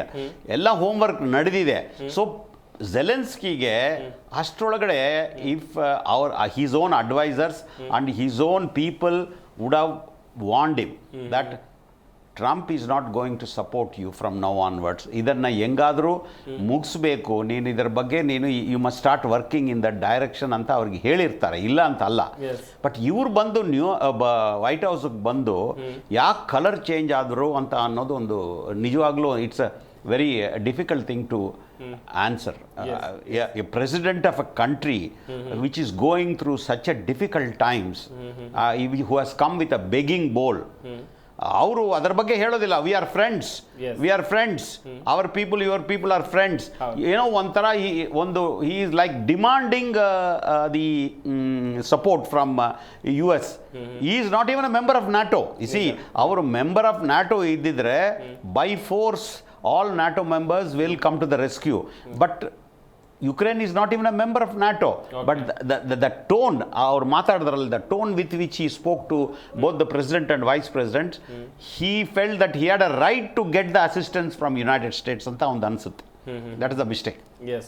Girish Linganna sir ಕೂಡ ಹೇಳ್ತಾ ಇದ್ರು, ಇತ್ತ ಯುದ್ಧ ನಿಲ್ಲಿಸುವಂತ ಮನಸ್ಥಿತಿಯಲ್ಲಿ ಯಾರು ಒಪ್ಪದೇ ಇದ್ದಂಥ ಸಂದರ್ಭದಲ್ಲಿ ಒಂದು ದೇಶದ ಅಭಿವೃದ್ಧಿ ಹೆಂಗ್ ಸರ್, ಈಗಲೇ ಮೂಲೆ ಗುಂಪು ಆಗ್ಬಿಟ್ಟಿದ್ದಾರೆ, ಈಗಲೇ ಹೋರಾಡೋಕೆ ಶಕ್ತಿ ಇಲ್ಲ ಅಂತ ಪರಿಸ್ಥಿತಿಯಲ್ಲಿ ಇದ್ದಾರೆ ಸರ್. ದೇಶದ ಅಭಿವೃದ್ಧಿ ಬಿಡಿ, ಈಗ ದೇಶ ಅಭಿವೃದ್ಧಿ ಅಲ್ಲ, ದೇಶ ಕಾಪಾಡ್ಕೊಳ್ಳೋ ಪರಿಸ್ಥಿತಿಯವರು ಉಳಿಸಿದ್ರೆ ಸಾಕೀಗ. ಆಮೇಲೆ ನೆಕ್ಸ್ಟ್ ಬರೋದು ಅಭಿವೃದ್ಧಿ. ಈಗ ಉಳಿಸೋ ಪರಿಸ್ಥಿತಿ ಇಲ್ಲ ಇವತ್ತಿನ ಸಿಚುವೇಶನ್ ಅಲ್ಲಿ. ನಿಜ, Russia may take over any time, any day, any moment ಈಗಿರೋ ಪರಿಸ್ಥಿತಿಲಿ. So let us wait till tomorrow. ಏನೂ ಆಗಲ್ಲ, but of course he might be having some moral ಏನೋ ಒಂದು ಫೀಲಿಂಗ್ ಇರ್ಬೋದು. ಸರ್, ಮುಂದಿನ ಹಂತದ ಮಾತುಕತೆಗಳಲ್ಲಿ ಏನು ಎಕ್ಸ್ಪೆಕ್ಟ್ ಮಾಡ್ಬೋದು ಸರ್? ಉನ್ನತ ಮಟ್ಟದ ಸಭೆಗಳು, ಮೀಟಿಂಗ್ಗಳು, ಇದರಲ್ಲಿ ಏನೇ ಎಕ್ಸ್ಪೆಕ್ಟ್ ಮಾಡಿದ್ರು ಸಿ ಈ cannot get the strength what Americans can give the strength. ಎಷ್ಟೇ ಎಲ್ಲ ದೇಶಗಳು ಸೇರಿದ್ರು ಈ cannot get so much of strength. ಅಷ್ಟು ಮಾತ್ರ ಗ್ಯಾರಂಟಿ. ಅಫ್ಕೋರ್ಸ್ ಚೈನಾ, ಸರ್ ಹೇಳ್ದಂಗೆ China will never go for such things unless and until China which is powerful and can support will never take a head-on collision with Russia. China will not participate in a kinetic war. They will not believe Americans also. They will believe more Russians than Americans. Yes. Okay. Even ಭಾರತದವರು ಅಷ್ಟೇ. They believe more Russians than Americans. Yes. Of course. So ಆ ಒಂದು ಪರಿಸ್ಥಿತಿಯಲ್ಲಿ Zelensky has committed a grave crime. So he will understand maybe in next 1 or 2 days or 3 days, and he may go back begging America to safeguard. ಅದೊಂದೇ option ಉಳಿದಿರೋದು. ಇಲ್ಲ, he has to lose the complete ದೇಶ to ಇನ್ನೊಂದು ಆಗಲಿಕ್ಕೆ ಒಂದು ಅವಕಾಶ ಇದೆ. ಏನಂದ್ರೆ ಅವರು ಝೆಲೆನ್ಸ್ಕಿ ವಾಪಸ್ ಇದೇನು ಆಗಿಲ್ಲ ಅಂದರೆ there is a revolt among the people of Ukraine. It is bubbling up. ಅವರು ಬಂದು they may try to replace Zelensky with a new leader who is much more moderate, who is much more new person, realistic and moderate person. ಅದು ಆಗಲಿಕ್ಕೆ ಒಂದು ಅವಕಾಶ ಇದೆ. ಇದು ಇದರಲ್ಲಿ United states ಏನಾದರೂ ಅವ್ರದ್ದು ಪಾಲಿರುತ್ತಾ ಅನ್ನೋದು ಒಂದು ಪ್ರಶ್ನೆ ಬರುತ್ತೆ. ಬಟ್ ಇದು ಆಗಬಹುದು ಅಂತ ಕೆಲವರು ಅನಲಿಸ್ಟು ಎಕ್ಸ್ಪೆಕ್ಟ್ ಮಾಡ್ತಾ ಇದ್ದಾರೆ. ಯಾಕಂದರೆ already there, but so is already enforced. But sir ಹೇಳ್ದಂಗೆ whether the army will take over that and replace this person and whether they will continue their discussion pleading sorry, ಅದು ಗೊತ್ತಿಲ್ಲ. That is chances are very bright. Yes. Because ಅವನದಾಗಲೇ term ಮುಗಿದೋಗಿದೆ. he was due for election just because martial law impose ಆಗಿರೋದ್ರಿಂದ he is surviving as a president because the elections ಮಾಡೋಕ್ಕಾಗಿದೆ since military is controlling all the things. So they have kept him. ಈಗ election ಮಾಡೋ ಸಮಯ ಇಲ್ಲ, ವಾತಾವರಣ ಇಲ್ಲ ಅಂತ he has been kept. ಆಗೇನಾದ್ರು Americans work ಮಾಡಿದ್ರೆ ಇವನ್ನೇ ತೆಗೆದುಬಿಟ್ಟು ಮಾರ್ಷಲ್ ಇದು ಯಾರ ಮಿಲಿಟರಿ ಅವನ್ನ ಕೂಡಿಸಿ let us come into ಒಂದು ಕನ್ಕ್ಲೂಷನ್ ಈ ಥರ ಮಾಡಿ ವಿ ವಿಲ್ ಸಪೋರ್ಟ್ ಯು ಅಂತ ಏನಾರು ಆದರೆ then the things may settle and ಆಗ್ಲಿಕ್ಕೆ ಒಂದು ಅವಕಾಶ ಇದೆ. That is a very good thing. Sir, ನನ್ನ ಹತ್ರ ಇನ್ನೊಂದು ಮುಖ್ಯವಾದ ಪ್ರಶ್ನೆ ಅಂತ ಹೇಳಿದ್ರೆ, ಈ ಉಕ್ರೇನ್ ಅಮೆರಿಕ ಭೇಟಿ ಸಂದರ್ಭದಲ್ಲಿ ರಷ್ಯಾ ಇಲ್ಲಿ ವ್ಯಂಗ್ಯವಾಡುವಂತ ಕೆಲಸವನ್ನ ಮಾಡುತ್ತೆ. ಡೊನಾಲ್ಡ್ ಟ್ರಂಪ್ ಜೆಲೆನ್ಸ್ಕಿಗೆ ಹೊಡೆದೇ ಕಳಿಸಿದ್ದು ಪುಣ್ಯ ಅಂತ. ಈ ರಷ್ಯಾದ ಈ ನಡೆಯನ್ನು ನೋಡ್ತಾ ಇದ್ರೆ ಏನನ್ಸುತ್ತೆ ಸರ್? ಇಲ್ಲ, ಅದು ಕೆಲವು ಫೇಕ್ ಇನ್ಫಾರ್ಮೇಶನ್ಸ್ ಬರುತ್ತೆ. ಒಂದು ಹೇಳ್ತೀನಿ ನೋಡಿ, ಲಾಂಗೆಸ್ಟ್ ಸರ್ವಿಂಗ್ ಲೀಡರ್ ಅಂದರೆ ಪುತಿನ್. ಇವಾಗ ಪ್ರಪಂಚದಲ್ಲಿ ತಗೊಂಡ್ರು ನಾರ್ತ್ ಕೊರಿಯಾ ಬಿಟ್ಟು ಬೇರೆ ಕಡೆ ಬಿಟ್ಬಿಟ್ರೆ he is one of the longest serving head of the states in the world, powerful countries in the world. ಬೇರೆಯವರೆಲ್ಲ ಬರ್ತಾರೆ ಹೋಗ್ತಾರೆ. ಅವರು ಆ ಥರ ಚಿಲ್ಲರೆ ಕೆಲಸಗಳು ಮಾಡಲಿಕ್ಕೆ ಹೋಗೋದಿಲ್ಲ. ಅವರು he is not cut out for such things. He is a very clear cut fellow, very good correct vision ಇದೆ ಅವನಿಗೆ. ಏನು ಮಾಡಬೇಕಂದ್ರೆ ಮಾಡ್ತಾರೆ ಹೊತ್ತು ಹಿ ವಿಲ್ ನಾಟ್ ಹಿಂದೆ ಒಂದು ಹೇಳೋದು ಆ ಥರ ಒಂದು he is not cut out for that. He is known for not doing such things. So ಅದರಿಂದ ಈ ವ್ಯಂಗ್ಯವಾಗಿ ಹೇಳೋದು ಅದು ಯಾರೋ ಪುಕಾರ್ ಮಾಡಿದ್ದಾರೋ ಇಲ್ಲಿದ್ರೆ ಎಲ್ಲಿಂದ ಬಂದಿದೆಯೋ ಗೊತ್ತಿಲ್ಲ, ಅದೆಲ್ಲ ಕನ್ಫರ್ಮ್ ಆಗಿಲ್ಲ. ಬಟ್ ಬಂದರೂ ಅದರದ್ದು ವ್ಯಾಲ್ಯೂ ಏನಿಲ್ಲ. ಇವಾಗ ಮೋಸ್ಟ್ ಇಂಪಾರ್ಟೆಂಟ್ ಥಿಂಗ್ ಏನಂದರೆ ಝೆಲೆನ್ಸ್ಕಿ ಏನು ಮಾಡ್ತಾನೋ ಅನ್ನೋದೇ ಒಂದು ಪ್ರಶ್ನೆ ಆಗುತ್ತೆ ಹೊತ್ತು ಪುಟಿನ್ ಏನು ಮಾಡ್ತಾರೆ ಅನ್ನೋದು ಒಂದು. Putin does not come into the picture at all. He is also China ಎಂಬ ಥರ ಅವ್ರು ಇವಾಗ ಸುಮ್ಮನೆ ಕೂತ್ಕೊಂಡು he is also seeing, watching, and his army is slowly every day, inch by inch they are taking over part of Ukraine. ಇವರು ಈ ಯುದ್ಧ stop ಮಾಡಿ ಸೀಸ್ ಫೈರ್ ಮಾಡಿದ್ರೆ ಎಷ್ಟು ದಿನ ಡಿಲೇ ಆದರೆ ಅಷ್ಟು ಯುಕ್ರೇನ್ಗೆನೆ ನಷ್ಟ ಆಗುತ್ತೆ. ಅದು ಬಾರ್ಗೇನಿಂಗ್ ಲೂಸ್ ಮಾಡ್ತಾರೆ, 30% ಮಾಡಿದ್ರೆ 30% ಆಗುತ್ತೆ. ಅದರಿಂದ ಒನ್ ಥಿಂಗ್ ಏನಂದರೆ ಅವರು ಎಷ್ಟು ತೊಗೊಂಡಿದ್ದಾರೋ Putin is not going to give it back. ಯಾಕಂದರೆ ಇವನು ತೊಗೊಂಡಿರೋದು 20-25% ರೀಜನ್ನಲ್ಲಿ maximum number of people are Russian speaking people. Russians and also minerals Russian speaking people. ಅವರು ಇಷ್ಟು ವರ್ಷದಿಂದ ಯುಕ್ರೇನಲ್ಲಿ ಅವರಿಗೆ ಸರಿಯಾದ ಒಂದು ರೈಟ್ಸ್ ಕೊಟ್ಟಿಲ್ಲ. ಯಾವಾಗಲೂ ಈ local people, Russian people, they are aligned with Russia. ಅದರಿಂದ ಅವರಿಗೆ ಲೋಕಲ್ ಸಪೋರ್ಟ್ ಬೇರೆ ಸಿಗುತ್ತೆ ರಷ್ಯಾಗೆ. ಆ ಲ್ಯಾಂಡು ಇವಾಗ ರಷ್ಯಾದಲ್ಲಿ ಎಷ್ಟು ಆಕ್ಯುಪೈ ಮಾಡಿದ್ದಾರೆ, mostly they will not vacate it. So that is the fact. Yes, well sir. Girish Linganna sir, ಈಗ ಈ ಇಬ್ಬರ ನಾಯಕರ ಜಟಾಪಟಿ ವಿಶ್ವದ ಮೇಲೆ ಯಾವ ರೀತಿಯಾದಂಥ ಪರಿಣಾಮ ಬೀರುತ್ತೆ ಸರ್? ಏನಾದರೂ ಆಗ್ಬಹುದಾ? ವಿಶ್ವದಲ್ಲಿ ಸರ್ ಹೇಳ್ದಂಗೆ ದೇರ್ ವಿಲ್ ಬಿ, ಯಾವಾಗ ಈ ವಾರ್ ಲೈಕ್ ಸಿಚುಯೇಷನ್ ಅನ್ಸರ್ಟಿನಿಟೀಸ್ ಜಾಸ್ತಿ ಇದ್ದಾಗ ಏನಾಗುತ್ತೆ, ಆಟೋಮೆಟಿಕ್ಕಾಗಿ ಶೇರ್ಸ್ ಎಲ್ಲ ಬೀಳಕ್ಕೆ ಶುರುವಾಗುತ್ತೆ. Even the same will happen even to dollars too. ಯಾಕಂದರೆ ಪೀಪಲ್ ಯಾವಾಗಲೂ ಶೇರ್ಸು, ಡಾಲರ್ಸು ಅದ್ರ ವ್ಯಾಲ್ಯೂ ಎಷ್ಟಿದೆಯೋ ಬಿಡ್ತೀಯೋ, but it depends on the ಅವತ್ತಿನ ಸೆಂಟಿಮೆಂಟ್ಸ್ ಆಫ್ ದ ಪೀಪಲ್. ಇವಾಗ ನೀವೊಂದು ಬ್ಯಾಗು ಯಾವುದೋ ಲೂಯಿ ವಿಟಾನ್ ಬ್ಯಾಗ್ ತಗೋತೀರ, ಅದಕ್ಕೆ ಎಷ್ಟೋ $2,000 ಹಾಕಿರ್ತಾನೆ. ಅದು ಖರ್ಚು ಮಾಡೋದು $100 ಇರ್ಬೋದು ಅದು ಮಾಡೋಕ್ಕೆ. ಆ ಬ್ಯಾಡ್ಜ್ಗೋಸ್ಕರ ಆ ಸೆಂಟಿಮೆಂಟ್, ನಾನು ಲೂಯಿ ವಿಟನ್ ಇಟ್ಕೊಂಡಿದ್ದೀನಿ ಅನ್ನೋಕ್ಕೋಸ್ಕರ ಇನ್ಕಮ್ $2,000. ಹೌದು, $2,000. ನಾಳೆ ಇನ್ಕಮ್ ಬರುತ್ತೆ, ನಾನು ಇಷ್ಟು ಖರ್ಚು ಮಾಡಿದ್ರು ಪರವಾಗಿಲ್ಲ ಅಂತ ಒಂದು ಮನಸ್ಸಲ್ಲಿ ಒಂದು ಕಾನ್ಫಿಡೆನ್ಸ್ ಇದ್ರೆ people will go and spend. Sentiment. ಈಗ ಈ ಅನ್ಸರ್ಟನಿಟಿಗಳು ಇದ್ದಾಗ ಎಲ್ಲಾದ್ರ ಮೇಲೂ ಪರಿಣಾಮ ಬೀಳುತ್ತೆ. ಎಲ್ಲ ಕರೆನ್ಸಿಗಳ ಮೇಲೂ ಪರಿಣಾಮ ಬೀಳುತ್ತೆ, ಶೇರ್ಸ್ ಮೇಲೂ ಪರಿಣಾಮ ಬೀಳುತ್ತೆ. ಅವಾಗ ಏನಾಗುತ್ತೆ, ಆಟೋಮೆಟಿಕ್ ಆಗಿ ಇರೋ ಒಂದು ಆಸ್ತಿ ಗೋಲ್ಡ್ ಜಾಸ್ತಿ ಇನ್ನೂ ಜಾಸ್ತಿ ಹೋಗ್ತಾ ಹೋಗುತ್ತೆ. ಈ ಟೈಮಲ್ಲಿ ರಷ್ಯಾದವರು ಅಫ್ಕೋರ್ಸ್ ಆಯಿಲ್ ಎಲ್ಲ ಕೊಡ್ತಾ ಇದ್ದಾರೆ. ಅದು ಏನಾದ್ರು ವೇರಿಯೇಷನ್ಸ್ ಬಂದರೆ ಗೊತ್ತಿಲ್ಲ, ಬರುತ್ತೆ ಬರಲ್ವಾ ಈಗಲೂ ಏನು ಹೇಳಕ್ಕಾಗಲ್ಲ. ಇವಾಗ ಟ್ರಂಪ್ ಬಂದ ಮೇಲೆ they have started digging again in drilling he has started drilling and ನಮ್ಮ ಹತ್ರನೂ ಆಯಿಲ್ ತಗೋ ಅಂತಾನು ಹೇಳಿದ್ದಾರೆ. ಹೋದ 15 ದಿವಸ ಒಂದು ತಿಂಗಳಲ್ಲಿ ಆಯಿಲ್ ಪ್ರೈಸಸ್ ಸ್ವಲ್ಪ ಕಡಿಮೆ ಆಗಿದೆ. ಸೊ ಈ ವಾರ ಇದ್ರೆ overall oil consumption of the all countries will come down. So supply will increase, the oil prices are bound to come down. So ಅದು ಒಂದು ಆಗ್ಬೋದು ಪ್ರಪಂಚದಲ್ಲಿ. ಆದರೆ ಇಂಡಿಯಾಗೆ ಯಾವ ಥರ ಇಂಪ್ಯಾಕ್ಟ್ ಆಗುತ್ತೆ ಅನ್ನೋದು ಇನ್ನೂ ಒಂದು ಸ್ವಲ್ಪ ನಾವು ವೆಯ್ಟ್ ಮಾಡಿ ನೋಡಬೇಕು ಏನಾಗುತ್ತೆ ಅಂತ. ಅಷ್ಟರೊಳಗೆ ನಾವು ಹೇಳೋಕ್ಕಾಗೋದಿಲ್ಲ. ಗಿರೀಶ್ ಲಿಂಗಣ್ಣ ಸರ್, ಇನ್ನೊಂದು ವಿಚಾರ ಅಂತ ಹೇಳಿದ್ರೆ, ಈಗಾಗಲೇ ಉಕ್ರೇನ್ ಸಾಕಷ್ಟು ಕಳ್ಕೊಂಡಿದೆ ಸರ್, ಯುದ್ಧದಲ್ಲಿ ಸಾಕಷ್ಟು ಕಳ್ಕೊಂಡಿದೆ. ಇನ್ನೂ ಹೋರಾಟ ಮಾಡುವಂತ ಶಕ್ತಿ ಅವ್ರ ಹತ್ರ ಇದೆಯಾ? ಅವ್ರ ಹತ್ರ ಇರುವಂತ ವೆಪನ್ಸ್ಗಳ ಬಗ್ಗೆ ಹೇಳ್ತಾ ಹೋಗೋದಾದ್ರೆ? ಇಲ್ಲ, ಅವ್ರ ಹತ್ರ ಯಾವ ಶಕ್ತಿನೂ ಇಲ್ಲ. ಈಗ ಸದ್ಯಕ್ಕೆ ಅವ್ರ ಹತ್ರ ಎಲ್ಲಾನು ಡಿಪ್ಲೀಟ್ ಆಗೋಗಿದೆ. Is in A begging condition. Neither ದುಡ್ಡು ಇಲ್ಲ ಅವ್ರ ಹತ್ರ, ವೆಪನ್ಸು ಇಲ್ಲ, ಇತ್ಲಾಕ್ ಶೆಲ್ಸು ಇಲ್ಲ, ಏನೂ ಇಲ್ಲ, ಮ್ಯಾನ್ ಪವರು ಇಲ್ಲ, ಯಾವುದೂ ಇಲ್ಲ. ಅವನೇ ಒಂದು ಕಡೆ ವ್ಯಾನ್ಸ್ ಬೈತಾರೆ, ನೆನ್ನೆ ನೀವು ಕರ್ಕೊಂಡೋಗಿ ಇವ್ರನ್ನ ಟ್ರೈನಿಂಗ್ ಪಬ್ಲಿಕ್ನ you are forcing them to get trained and you are putting them into war with in giving little bit training and ನಿಮ್ಮ ಹತ್ರ ಜನವೂ ಇಲ್ಲ. ಅದನ್ನು he has told yesterday meeting ಅಲ್ಲಿ. ಸೊ ಈ ಒಂದು ಪರಿಸ್ಥಿತಿಲಿದ್ದಾಗ still you want to go against Putin and do a ceasefire deal. So how is it possible ಅಂತ ವ್ಯಾನ್ಸೇ ಹೇಳ್ತಾರೆ.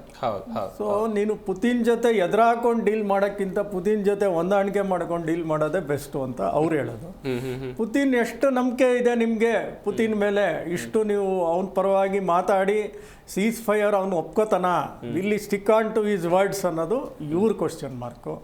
ಸೊ ಈ ಒಂಥರ ಗೊಂದಲ ತರ, there is no choice also. Choice ಇಲ್ಲ. ಪುತಿನ್ ಎದುರಾಕೊಂಡು ಅಮೆರಿಕ ಹೇಳ್ದಂಗೆ ಈ ಶುಡ್ ಲಿಸನ್ ಅಷ್ಟೇ.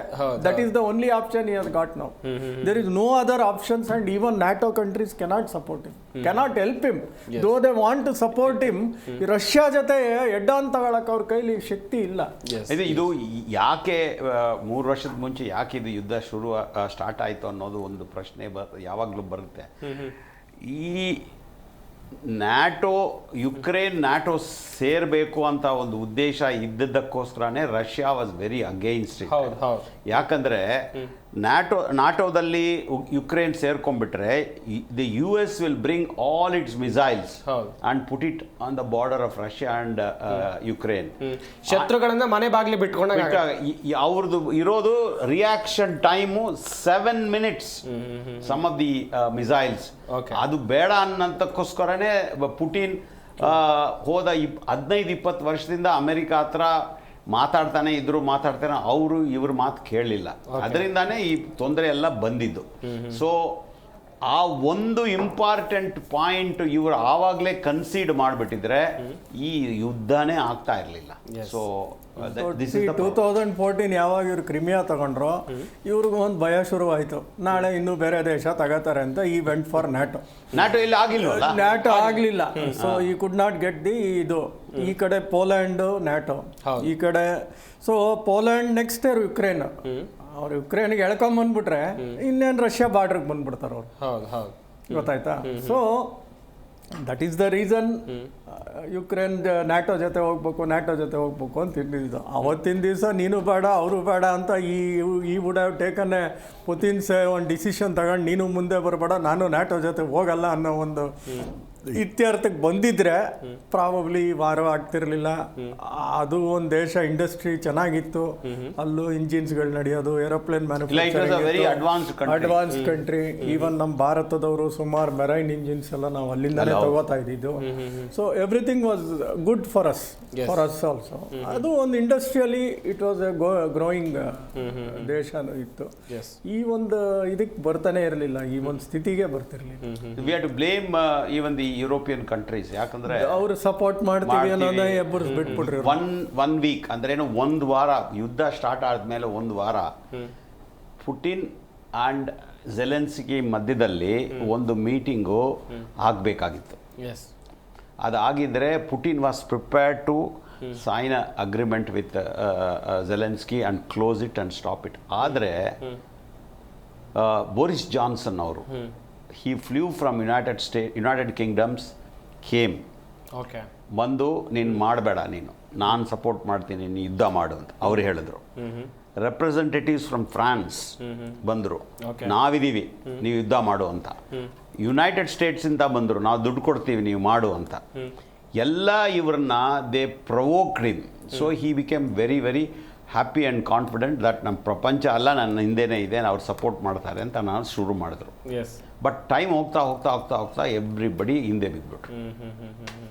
ಗಿರೀಶ್ ಲಿಂಗಣ್ಣ ಸರ್, ಇನ್ನೊಂದು ವಿಚಾರ ಅಂತ ಹೇಳಿದ್ರೆ, ಈ ಯುದ್ಧ ಎಲ್ಲವೂ ಮುಗೀತು ಅಂತ ಅಂದುಕೊಂಡ್ರೆ, ಸಪೋಸ್ ಉಕ್ರೇನ್ ಆಗಲಿ ಇತ್ತ ರಷ್ಯಾದಲ್ಲಾಗಲಿ ಸಾಕಷ್ಟು ಆರ್ಥಿಕವಾಗಿ ಉಕ್ರೇನ್ ಈಗಾಗಲೇ ಸಾಕಷ್ಟು ಕಳ್ಕೊಂಡಿದೆ, ಎಲ್ಲವನ್ನ ಕಳ್ಕೊಂಡಿದೆ, ಒಂದು ರೀತಿ ಸರ್ವನಾಶ ಎನ್ನುವಂಥದ್ದಾಗಿ ಒಂದಷ್ಟು ವಿಶ್ಲೇಷಣೆಗಳು ನಡೀತಾ ಇವೆ.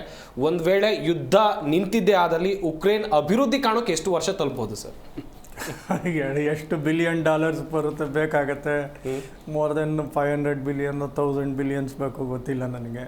So who will fund that, who will take that money, who will build that. ಇದು ಅದ್ರ ಮೇಲೆ ತುಂಬ there are many factors to say. ಸುಮ್ಮನೆ ಕೂತ್ಕೊಂಡು 6 ತಿಂಗಳಲ್ಲಿ 1 ವರ್ಷದಲ್ಲಿ ಸರಿ ಹೋಗುತ್ತೆ, 3 ತಿಂಗಳಲ್ಲಿ ಕಟ್ಬಿಡ್ತಾರೆ ಯುಕ್ರೇನ್ ಅಂತ ಹೇಳೋಕ್ಕಾಗಲ್ಲ. There are various factors. ಅದನ್ನೆಲ್ಲ ಇನ್ನೂ we cannot analyse and say ಇಷ್ಟೇ ದಿವಸದಲ್ಲಿ ಇಷ್ಟೇ ಇದರಲ್ಲಿ ಸರಿ ಹೋಗ್ಬಿಡುತ್ತೆ ಯುಕ್ರೇನ್ ಅಂತ ಹೇಳೋಕ್ಕಾಗಲ್ಲ. ಇಲ್ಲ, historically we have some evidence. some of the countries which were devastated in the wars. ಇವಾಗ ಜಪಾನ್ ಸೆಕೆಂಡ್ ವರ್ಲ್ಡ್ ವಾರಲ್ಲಿ it got devastated. It took more than 30 years. Germany, Poland, all east European countries, ಅವರೆಲ್ಲ second world ವಾರಲ್ಲಿ they got devastated. ಅವರೆಲ್ಲ ಮುಂದೆ ಬರಬೇಕಾದ್ರೆ Germany it took more than 20-25 years. ಎಲ್ಲ ದೇಶಗಳು when it gets completely destroyed by ಈ ಥರ wars, minimum 20-30 years it will take for them to come back. This is historically ಆಗಿರೋದು. ಇವಾಗ ಸೆಕೆಂಡ್ ವರ್ಲ್ಡ್ ವಾರ್ ಆದಮೇಲೆ ಆಗಿರೋ ಪರಿಸ್ಥಿತಿ. ಇವಾಗ ಇವ್ರಿಗೆ ಏನಾಗುತ್ತೋ ಅನ್ನೋದು ಅದರಿಂದ ನಾವು ತಗೊಂಡ್ರೆ ಆ ಥರ ಆಗ್ಬೋದು ಅಂತ ಒಂದು ನಾವು ಎಸ್ಟಿಮೇಟ್ ಮಾಡ್ಬೋದು. ಎಸ್ ಸರ್, ಇನ್ನೊಂದು ವಿಚಾರ ಕೊನೆಯದಾಗಿ ಏನು ಅಂತ ಹೇಳಿದ್ರೆ, ಪ್ರತಿಯೊಂದು ರಾಷ್ಟ್ರಗಳ ಬೇರೆ ರಾಷ್ಟ್ರಗಳ ಯುದ್ಧದಿಂದ ನಮ್ಮ ದೇಶದ ಮೇಲೆ ಆರ್ಥಿಕ ಸಂಕಷ್ಟ ಆಗುತ್ತೆ, ನಮ್ಮ ದೇಶದಲ್ಲೂ ಏನೋ ಒಂದು ಏರುಪೇರು ಆಗುತ್ತೆ, ಷೇರು ಮಾರುಕಟ್ಟೆ ಆಗಿರ್ಬೋದು, ಬೇರೆ ಬೇರೆ ರೀತಿಯಲ್ಲಿ ನಾವು ಕೂಡ ತೊಂದರೆಗಳನ್ನು ಅನುಭವಿಸಿದ್ವಿ. ಮುಂದಿನ ಹಂತದಲ್ಲಿ ಏನಾದರೂ ಪ್ರಾಬ್ಲಮ್ಗಳನ್ನು ಭಾರತ ಫೇಸ್ ಮಾಡ್ಬೋದಾ, ಹೇಗೆ ಸರ್? ಇಲ್ಲ, ಭಾರತಕ್ಕೆ ಅಷ್ಟು ಜಾಸ್ತಿ ಇಂಪ್ಯಾಕ್ಟ್ ಆಗಲ್ಲ ಅಂತ ನನಗೆ ಅನಿಸುತ್ತೆ. ಬಟ್ ಏನಂದರೆ ದೇರ್ ಆರ್ ಸರ್ಟನ್ ಇಂಟರ್ನ್ಯಾಷನಲ್ ರಾಮಿಫಿಕೇಶನ್ಸ್. ಈ ಥರ ಆಯಿಲ್ ಪ್ರೈಸಸ್ ಕಮ್ಮಿ ಆಗೋದು ಆ ಥರ. ಆಮೇಲೆ ಇನ್ವೆಸ್ಟ್ಮೆಂಟ್ ಸೆಂಟಿಮೆಂಟ್ ಅಫೆಕ್ಟ್ ಆಗುತ್ತೆ. ಇವಾಗ ಈ ಭಾರತದಲ್ಲಿ ನಾವು GDP 8-8.5% ಮಾಡಬೇಕಾದ್ರೆ ಇನ್ವೆಸ್ಟ್ಮೆಂಟ್ ಬರಲೇಬೇಕು. ಇನ್ವೆಸ್ಟ್ಮೆಂಟ್ ಬರಬೇಕಾದ್ರೆ ಪ್ರಪಂಚದಲ್ಲಿ ಎಲ್ಲ ಕಡೆಯಿಂದನೂ ಬರಬೇಕು. ಈ ಥರ ವಾರ್ ಸಿಚುವೇಶನ್ನು ಅನ್ಸರ್ಟನಿಟಿ ಇದ್ದರೆ ಇನ್ವೆಸ್ಟ್ಮೆಂಟ್ ಬರೋದು ಕಡಿಮೆ ಆಗುತ್ತೆ. ಪ್ರತಿಯೊಂದು ದೇಶಕ್ಕೂ ಯಾವ ಥರ ಇದು ಇಂಪ್ಲಿಕೇಶನ್ಸ್ ಆಗುತ್ತೋ ಭಾರತಕ್ಕೂ ಆಗುತ್ತೆ. ಸೊ ಆದರೆ ಡೈರೆಕ್ಟ್ ಕಾನ್ಫ್ಲಿಕ್ಟಲ್ಲಿ ಇರೋರು, ಆ ಸುತ್ತಮುತ್ತ ಇರೋರಿಗೆ ಇನ್ನೂ ಜಾಸ್ತಿ ಅಫೆಕ್ಟ್ ಆಗುತ್ತೆ. ನಾವು ದೂರ ಇದ್ದೀವಿ, ನಮಗೆ ಇಂಡೈರೆಕ್ಟ್ ಆಗಿ ಬೇರೆ ದೇಶಗಳಿಗೆ ಹೆಂಗಾಗುತ್ತೋ ಅಷ್ಟೇ ಹೊತ್ತು ಬೇರೆ ಇಂಪ್ಯಾಕ್ಟ್ ಅಷ್ಟು ಜಾಸ್ತಿ ಇರೋದಿಲ್ಲ. But it will have impact, there is no doubt. ಕಮ್ಮಿ ಆಗ್ಬೋದು.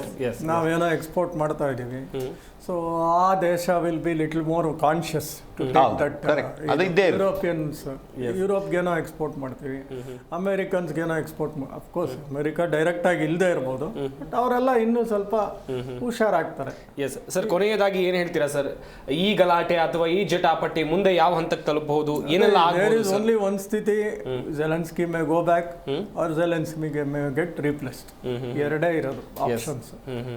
ಏನೇ ನ್ಯಾಟೋ ಏನೇ ಮಾತುಕತೆ ಆದರೂ it will be only for 1 or 2 weeks ಅಷ್ಟೇ ಹೊತ್ತು. These are the only 2 options ಅಂತ ನನಗನ್ಸುತ್ತೆ. I don't know what changes may happen. ಯಾವ ದೇಶ ಎಲ್ಲಿಗೆ ಮುಂದೆ ಬರುತ್ತೆ, ಏನಕ್ಕೆ ಬರ್ತಾರೆ, ಏನು ಇನ್ನೂ ಗೊತ್ತಿಲ್ಲ. Very uncertain. ಎಸ್, ಗಮನಿಸಿದ್ರಿ ವೀಕ್ಷಕರೇ, ಸಾಕಷ್ಟು ವಿಚಾರಗಳ ಕುರಿತು ನಾವು ಚರ್ಚೆಯನ್ನ ಮಾಡಿದ್ವಿ. ನಮ್ಮ ಈ ಚರ್ಚಾ ಕಾರ್ಯಕ್ರಮದಲ್ಲಿ ಭಾಗಿಯಾದಂಥ ಮುರಳೀಧರ್ ಅವರು ಹಾಗೆಯೇ ಗಿರೀಶ್ ಲಿಂಗಣ್ಣ ಅವರು ಇಬ್ಬರಿಗೂ ಕೂಡ ಧನ್ಯವಾದಗಳು. ಚರ್ಚೆಯಲ್ಲಿ ಭಾಗಿಯಾಗಿ ಸಾಕಷ್ಟು ಮಾಹಿತಿಯನ್ನು ಕೊಟ್ಟಿದ್ದಕ್ಕಾಗಿ. ಒಂದ್ ಕಡೆಯಲ್ಲಿ ರಷ್ಯಾ ಜೊತೆ ಕದನ ವಿರಾಮಕ್ಕೆ ಉಕ್ರೇನ್ ಅಧ್ಯಕ್ಷರು ಒಪ್ತಾ ಇಲ್ಲ. ನಿನ್ನೆ ಆದಂಥ ಭೇಟಿಯಲ್ಲಿ ಸಾಕಷ್ಟು ವಿಚಾರಗಳ ಕುರಿತು ಚರ್ಚೆ ಆಯಿತು, ದೊಡ್ಡ ಮಟ್ಟದಲ್ಲಿ ಜಟಾಪಟಿ ನಡೀತು, ಅದು ವಿಶ್ವದಾದ್ಯಂತ ಚರ್ಚೆ ಆಗ್ತಾ ಇದೆ. ಮುಂದೆ ಇದು ಯಾವ ಹಂತಕ್ಕೆ ತಲುಪುತ್ತೆ ಅನ್ನೋದಾಗಿ ಕಾದು ನೋಡಬೇಕಿದೆ. ಅಷ್ಟೇ ಅಲ್ಲದೆ ಒಂದ್ ಕಡೆಯಲ್ಲಿ ಯುದ್ಧದಿಂದ ಸರ್ವನಾಶವಾಗಿರುವಂತ ಉಕ್ರೇನ್ ನಲ್ಲಿ ಮತ್ತೆ ಬದಲಾವಣೆ ಆಗುತ್ತಾ ಎನ್ನುವುದಾಗೂ ಕೂಡ ಒಂದಷ್ಟು ಚರ್ಚೆಗಳು ನಡೀತಾ ಇದೆ. ಕಾದು ನೋಡೋಣ ಮುಂದಿನ ದಿನಮಾನಗಳಲ್ಲಿ ಏನೆಲ್ಲ ಆಗಬಹುದು ಅಂತೇಳಿ. ಇದಾಗಿತ್ತು ಇವತ್ತಿನ ಚರ್ಚಾ ವಿಷಯ. ನೋಡ್ತಾ ಇರಿ ಜಿ ಕನ್ನಡ ನ್ಯೂಸ್, ಸತ್ಯವೇ ಸುದ್ದಿಯ ಜೀವಾಳ.